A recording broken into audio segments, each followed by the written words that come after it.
can't have all these, like even there at the end, what would we get? Offsides. It was like, or false start, back this up. And all of a sudden we're sitting there, Holding. 2nd and 30? And you have the holding calls. The stupid mistakes are just, we're shooting ourselves in the foot the whole game. I mean, Zion had the big holding. He had the ineligible receiver downfield. Zion just didn't look good. He was taken out of the game a few times. Yeah, and then there was some ticky-tack stuff. Like me and Pete were sitting there watching the game together on his live stream, and both of us blew up when they threw that flag on Will Mallory for that little ticky-tack holding. I mean, that really was nothing. That one they called on Mallory when he was blocking the wide receiver. Yeah, I agree with you. That was not a holding call. Yeah. I mean, in my opinion, the issue with holding and targeting to some degree is that it's very subjective, and you can call it on a lot of plays or not call it, and they called it on that one. But it didn't affect the play. That's one, and I still debate whether he held them at all. But I mean, little stuff like that does make a difference, especially at the end of the game.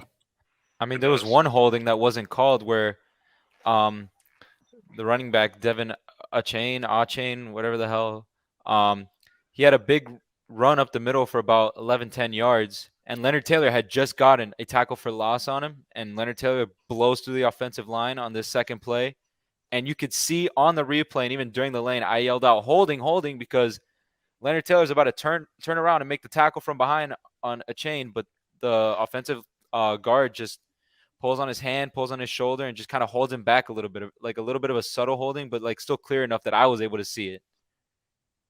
And it was just stuff like that. One, we really got hosed on that face. I mean, that was clearly not a face mask that we got caught on. I'm joking. The one where we were actually like picking the guy's nose, we grabbed his face mask. So he just straight Three Stooges and stuck his fingers inside of his eyeballs.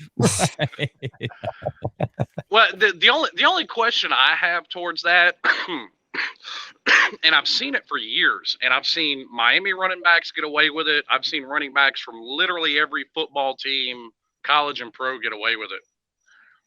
They'll call the face mask on the defender, but every time the running back does it, it's just a stiff arm. Well, that's true. I mean, because literally, whoever it was that got called for the face mask on the run, it moved them half the distance to the goal, so it moved the ball 3 inches after the run. But literally, both of them had a hold of each other's face mask, and it's like, why throw it? That is true, Slim, but I mean, the same goes for targeting. I mean, the running back can lower his head and lead with the crown of his helmet. He's never going to get called for a targeting. Well, true that. Yeah. So, I mean, you just have to kind of know that going into it. But I mean, I agree with what you're saying, but it is what it is. That precedent's been set a long time ago. Yeah. Well, like I said, I've seen it my whole life. Yeah. Literally, I mean, Duke. Everybody at Miami loved Duke Johnson. Duke Johnson was the worst about that. He'd grab hold of somebody's face mask and push off of it. Yeah.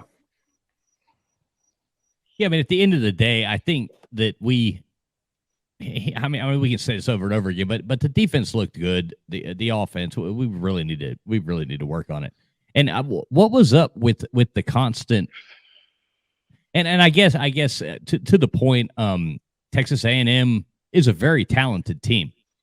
I think they could be coached better as well and be doing a lot better. But we didn't have open receivers, so maybe that's why we were constantly, Van Dyke was constantly having to throw these 3-4 yard passes.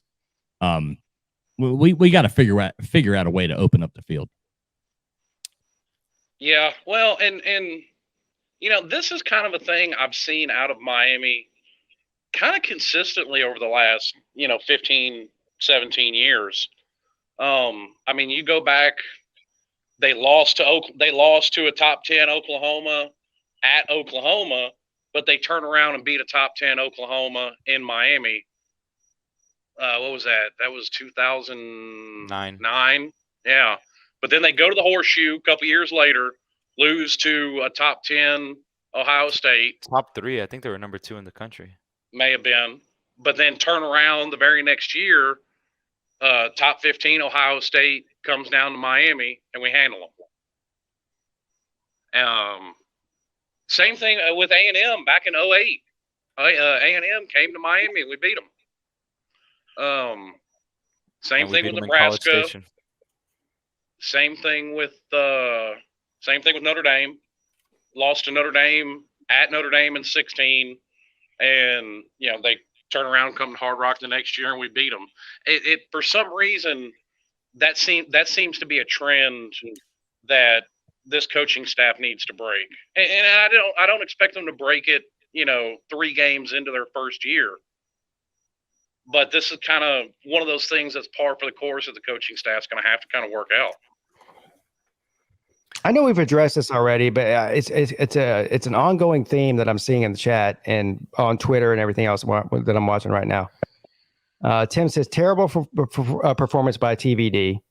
Let us down yet again. I disagree with that. Did he play great? No. But like I said a few minutes ago, on the hierarchy of where Miami lost this game, TVD is way down the list, 4th or 5th on that. I mean, I don't know, man. I'm not as emotionally invested, and I just don't think that Van Dyke played bad. I think he was put in some bad situations. Yeah, did he make a couple of bonehead plays? Yeah, he did. He wasn't getting much help from anybody else outside of Mallory. Yeah, Mallory, and I'm glad he's okay. He took a I was scared for him there for a minute. He let it right on his head. I was glad to see him get back in there. There's something else I want to point out in the chat. D. Hernandez, Gaddis is Enos. Gaddis is not Enos. Gaddis is not Enos because Enos couldn't even run the ball for 2 yards a carry. Like, that's an exaggeration, but let me dispel this myth as if it already hasn't been dispelled. Does anybody? Let me do it. Does anybody know where Dan Enos is right now? Maryland. Yeah, you know how many points a game Maryland is averaging? I'd imagine more than they averaged at 2019 Miami. Yes, quite a bit. Dan Enos is a hell of an offensive coordinator, but this is proving once again that 5 minutes into it, if something ain't right, Miami fans are just ready to get rid of somebody. Dan Enos is a hell of an offensive coordinator and has got Maryland averaging almost 40 points a game. I didn't know that.